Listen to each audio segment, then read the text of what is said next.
Berat the Man in der Werkstatt.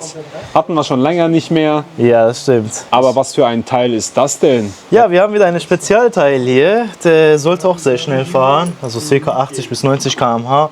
Natürlich nicht auf die Straßenverkehr, das ist für Privatgelände gedacht. Der hatte Probleme mit hinterem Motor gehabt, beziehungsweise blockiert hat oder nicht richtig gefahren hat. Dann hatte für uns auch neuen Motor bestellt und hierhin geliefert.